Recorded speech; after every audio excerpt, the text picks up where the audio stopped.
മാഫിയക്കാരെന്ന് മന്ത്രിസ്ഥാനം നഷ്ടപ്പെട്ടതിനെക്കുറിച്ചുള്ള പ്രതികരണമായി വി.ഡി. സതീശൻ പറഞ്ഞു. യു.ഡി.എഫിനെതിരെ കേരള കോൺഗ്രസ് എം നേതാവ് പി.സി. ജോർജും ഇന്ന് രംഗത്തെത്തി.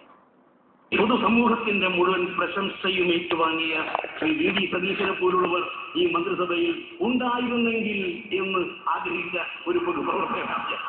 മന്ത്രിസഭയിലെ കോൺഗ്രസ് അംഗങ്ങളെ നിശ്ചയിച്ചപ്പോൾ കഴിവ് മാനദണ്ഡമാക്കാത്തതിനെതിരെയാണ് മുതിർന്ന നേതാവായ വി.എം. സുധീരൻ പരസ്യമായി രംഗത്തെത്തിയത്. മികച്ച പാർലമെന്റേറിയനായ വി.ഡി. സതീശനെ മന്ത്രിസഭയിൽ ഉൾപ്പെടുത്താത്തതിന്റെ കാരണം വ്യക്തമല്ലെന്നും അദ്ദേഹം തുറന്നടിച്ചു.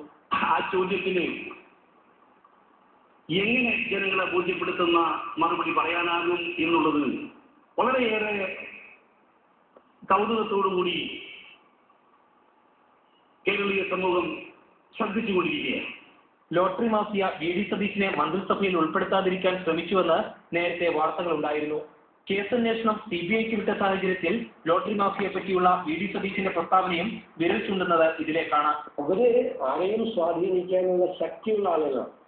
സ്വാധീനത്തിന് വഴങ്ങുന്ന ആളുകൾക്ക് വളരെ എളുപ്പമാണ്, ഉള്ളപ്പോൾ അവർക്ക് എളുപ്പമാണ്. അപ്പോൾ എല്ലാ തരത്തിലുള്ള ഇടപെടലുകൾ ഉണ്ടാകും എന്ന് അനുഭവസമ്പന്നമായ എനിക്കറിയാം. വി.ഡി. സതീശന്റെ വായടപ്പിക്കാൻ സ്പീക്കർ സ്ഥാനത്തേക്ക് അദ്ദേഹത്തെ നിർദ്ദേശിച്ചതും ലോട്ടറി മാഫിയാണെന്നാണ് കോൺഗ്രസിലെ അണിയറ സംസാരം. അതേസമയം സ്പീക്കർ സ്ഥാനം വേണമെന്ന ആവശ്യവുമായി പി.സി. ജോർജ് രംഗത്തെത്തി. ഡെപ്യൂട്ടി